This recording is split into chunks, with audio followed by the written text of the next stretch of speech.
What is fundamental truth is that the Ukrainians are fighting for all of us, and everybody who believes in freedom and democracy and peace need to really appreciate what the Ukrainians have done.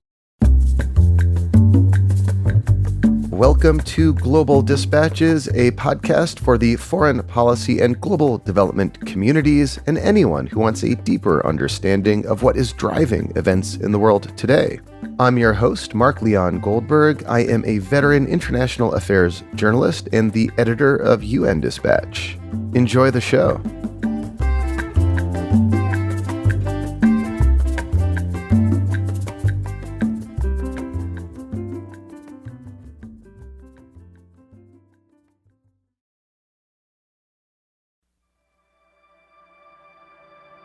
Earlier this month, the United States Senate passed a foreign aid bill that included about $60 billion for Ukraine's defense.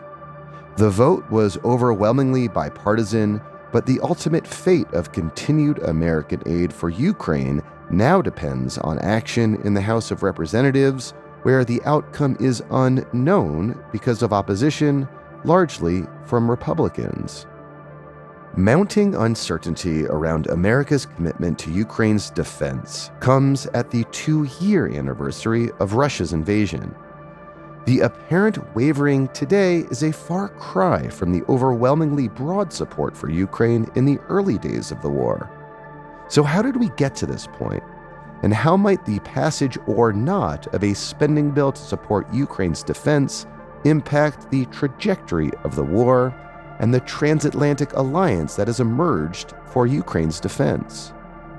Joining me to discuss these questions and more is Peter Van Praagh, president of HFX, a Washington, D.C. based organization that convenes the Halifax International Security Forum. We kick off discussing the action in the United States Congress before having a broader conversation about the necessity of international support for Ukraine and the implications should that support waver. On a personal note, this is probably like the 5th episode since November that somehow is tied to my participation in the Halifax International Security Forum. Super valuable for me professionally and also for you as a podcast listener. So thanks to HFX for putting on a great conference each year. And just one quick announcement. As you know, every so often I like to tell you about a podcast I think you'd enjoy. Disorder is a weekly podcast from Goalhanger Podcasts, the UK's #1 independent podcasting company and the makers of The Rest is History and The Rest is Politics. The Disorder Show, which is co-hosted by Middle East expert Jason Pack and former British ambassador Alex Hall, tries to make sense of our mad world. In recent episodes, they've heard the moving story of Evgenia Kara-Murza, democracy advocate and wife of Russia opposition leader Vladimir Kara-Murza, who I should say I met at Halifax this last year. They also spoke to Sir Geoffrey Adams, former British ambassador to Iran, about his time there, and to Miles Taylor, author of the famous anonymous New York Times op-ed, "I Am Part of the Resistance Inside the Trump Administration." You can find Disorder wherever you find your podcasts or by following the link in the show notes of this episode. Now here is my conversation with Peter Van Praagh, president of HFX.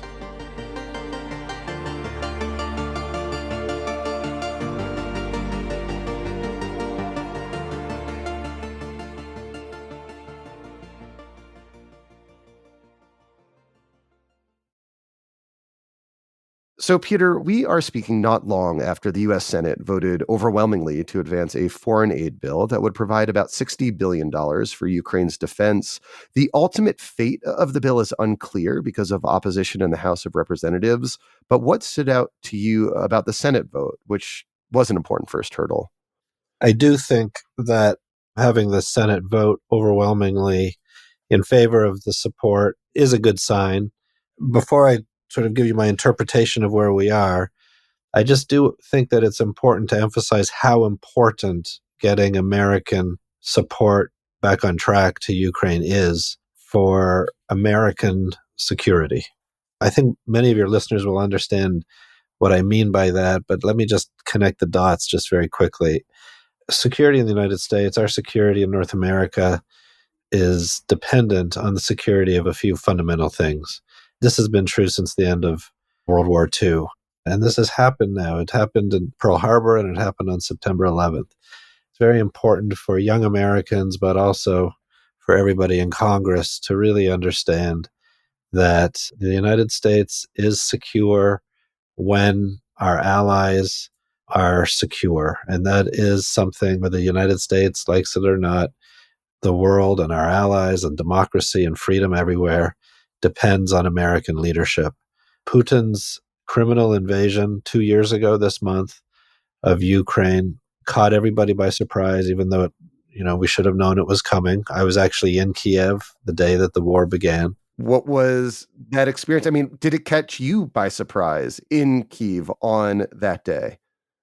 I flew in the day before the invasion specifically to signal my organization's support for Ukraine. At that time, the Ukrainians and the Americans were telling the world that there was going to be an invasion. And in fact, I went to the president's office and they said, you're the last one in, everyone else has left. And their steadfastness that day was really reassuring to me. The president was in the office next door of the meeting that I was in. I met with his national security advisor, Danilov, who has been running everything, hasn't left the country since the war began. And he reassured me. He said, the Russians are coming. They're going to invade, but we are going to stand and we are going to win. That night, the war began. I could hear it outside my window and I could hear it on the TV simultaneously. Then I made my way out of the country. We heard live fire, we saw tanks, the whole thing to get out of the country. But that steadfastness, Mark, that the Ukrainians demonstrated 2 years ago has not wavered. We don't know exactly how many dead Ukrainians there are, but there are way too many dead Ukrainians, soldiers, professional soldiers, volunteer soldiers, conscripted soldiers, and civilians. So many civilians who have been targeted by Putin's armies deliberately, and the Ukrainians have stood firm bravely. What is fundamental truth is that the Ukrainians are fighting for all of us, and everybody who believes in freedom and democracy and peace need to really appreciate what the Ukrainians have done. If they had just folded over, Putin would have divided the NATO alliance. All of us would have been paralyzed. We wouldn't have known what to do. But it's because of Ukrainian resolve and Zelensky's leadership that the NATO alliance and frankly democracies everywhere have stood firm in supporting Ukraine, and it has to continue. So it was that steadfastness and it was the resolve that I think underscored a lot of the points you were making earlier, that the defense of Ukrainian democracy is crucial to American national security, and that message seemed to resonate really, really deeply across the political spectrum here in the United States for a while, but it's faded since Mm-hmm. then. Mm-hmm. And that kind of broad-based support for Ukraine that was there 2 years ago is no longer there.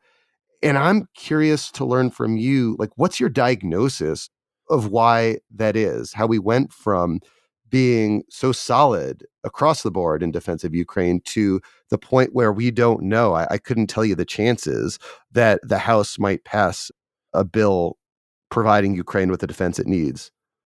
Mark, the House is going to pass this thing. It's going to be painful. But if they don't pass it, there really is too much at stake.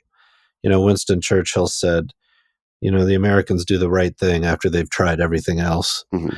And so the Americans are having a conversation with themselves, and the new Speaker of the House is going to have to figure this out. You're convinced they'll pass it, and that's certainly like a chance, but it's not like, if I was betting, it'd be like, I don't know, a long shot bet, but it's not certainty. So why is it? Why is it so controversial? Yeah, let me tell you how I think we got here. And that is, number one, the Ukrainians, I hate to say this, but it happens to be true. Prior to the defense of Kiev and Zelensky standing firm and looking at the camera and saying, I don't need a ride, I need ammunition, there was not any type of confidence or certainty among NATO leaders that Ukraine would stand firm.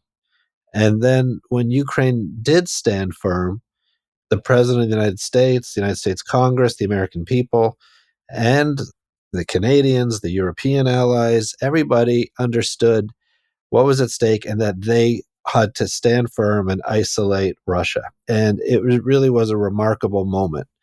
Then through 2022 and into the fall, people were surprised by the Russians being stalled and the Ukrainian advances. And then we live in a world of instant gratification.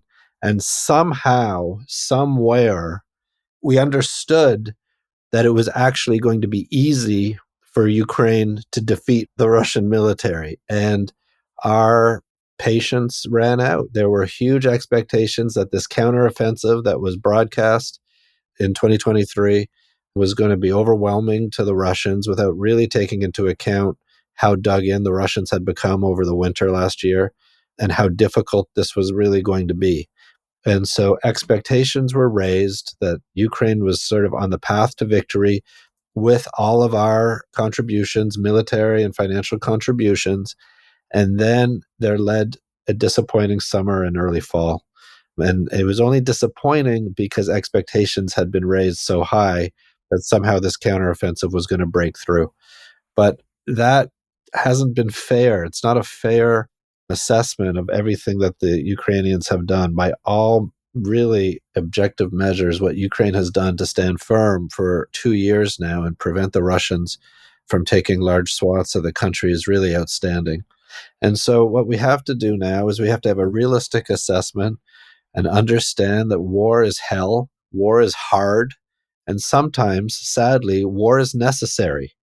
And this is one of these wars that is necessary, and victory is necessary. And the United States has been saying, and its allies have been saying, that they will support Ukraine for as long as it takes. Well, here we are. Everything's at stake right now. And the United States has to demonstrate, really has to demonstrate to not only the Ukrainians, but to all of our European allies and beyond. We've got to demonstrate to China that the United States is not messing around, that it's a serious country, that it does what it says it's going to do, and that it's going to defend freedom and democracy abroad. I guess I'm struck by your diagnosis that you omitted. I don't know if it was purposely or not, like internal Republican dynamics, which seem to be Yeah. a really important driver of this wavering support.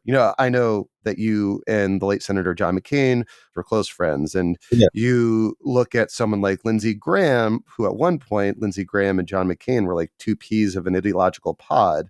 But now, just yesterday, Lindsey Graham voted against this bill. Yeah. And it seems that like the momentum in terms of internal Republican dynamics is not on the side of supporting Ukraine. I'm happy to talk about this, and I'm not shying away from it. Lindsey Graham's vote was a disgrace. Marco Rubio's vote was a disgrace, and other Republicans. But these Republicans are legislators who have said that they stand for freedom and democracy and for American leadership in the world. And so the point that I was making with Ukraine not being successful in its counteroffensive is then, I think, Mark, what opened up the possibility for debate inside the United States and specifically inside the Republican Party. And Donald Trump, who's the Republican candidate for president, he's going to be the candidate.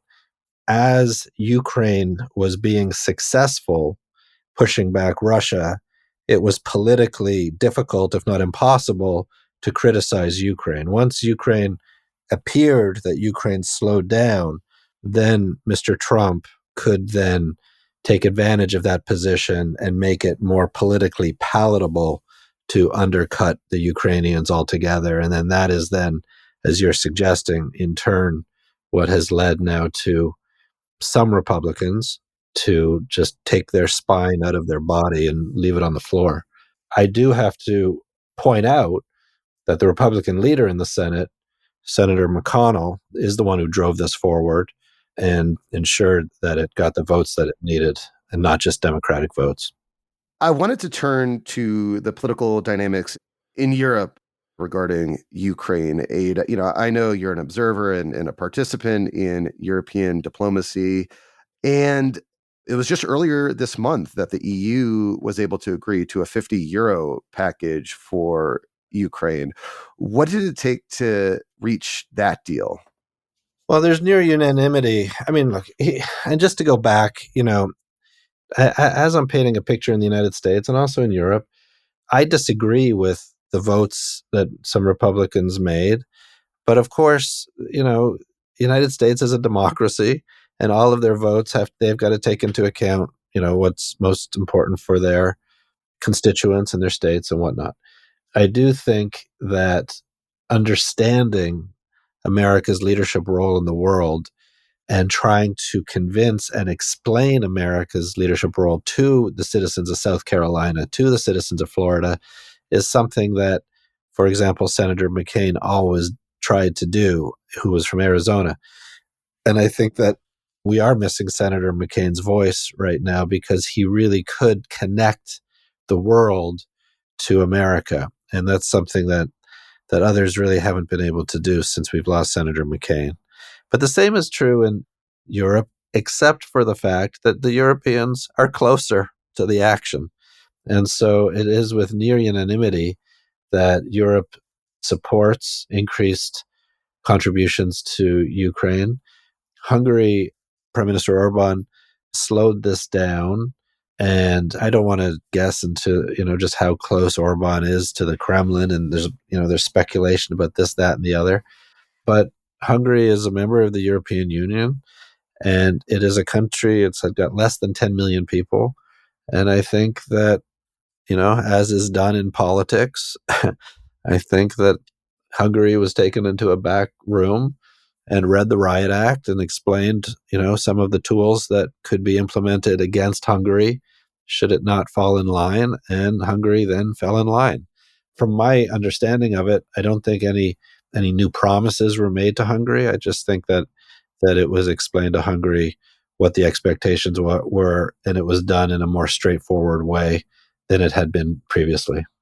Yeah, I mean, it's just interesting to me that when you look at right-wing nationalism in Europe, whether it's like Meloni in Italy or Orban. Meloni's been good.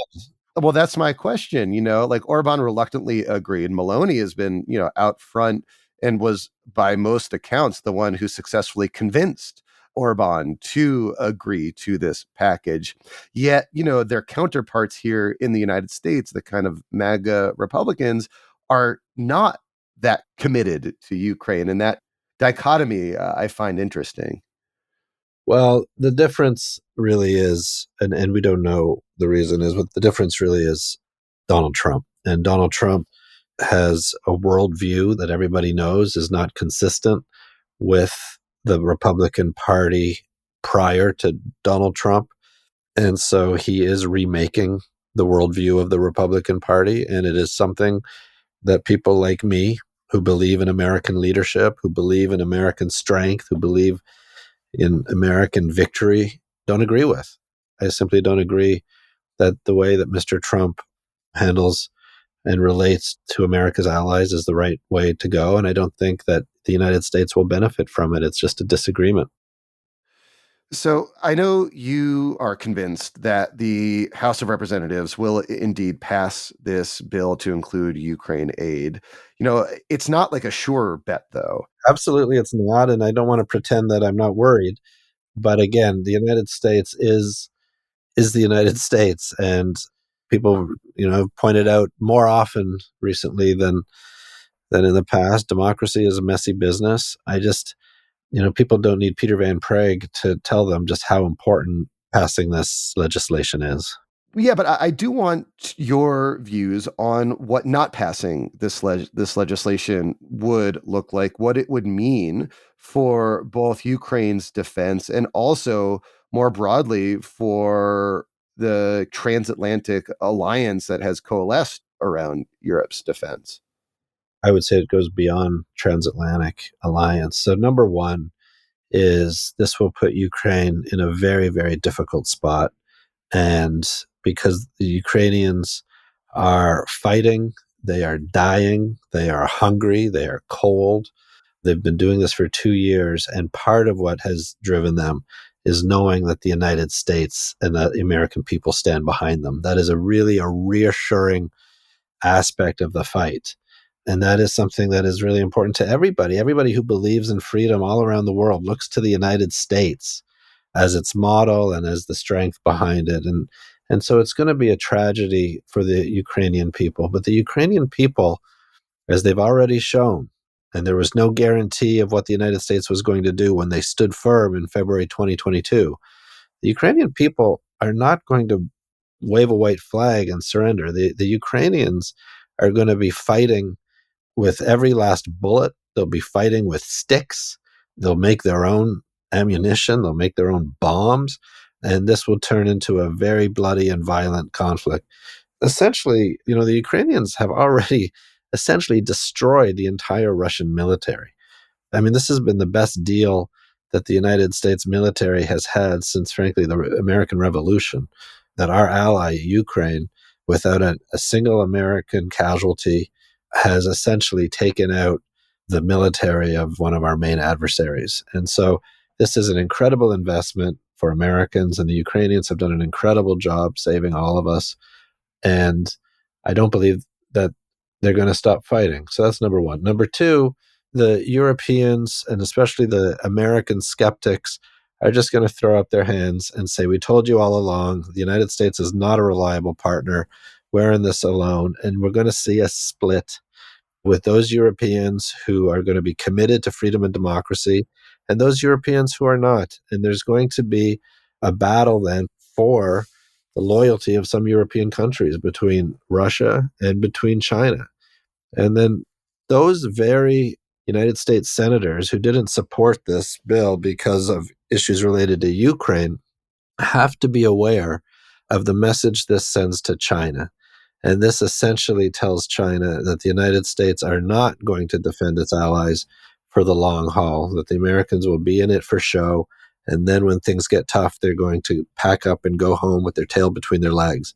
And that's really a message of retreat. And that is what Donald Trump wants to demonstrate to the world. Donald Trump foreign policy is essentially admitting that the Americans don't have the courage to stay in the fight. Peter, we'll have to leave it there. Thank you so much for your time. Mark, I really enjoyed the conversation. Thank you.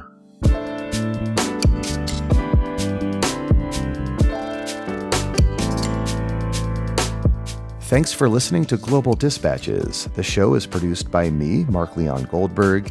It is edited and mixed by Levi Sharp. If you are listening on Apple Podcasts, make sure to follow the show and enable automatic downloads to get new episodes as soon as they're released. On Spotify, tap the bell icon to get a notification when we publish new episodes. And of course, please visit globaldispatches.org to get on our free mailing list, get in touch with me, and access our full archive. Thank you.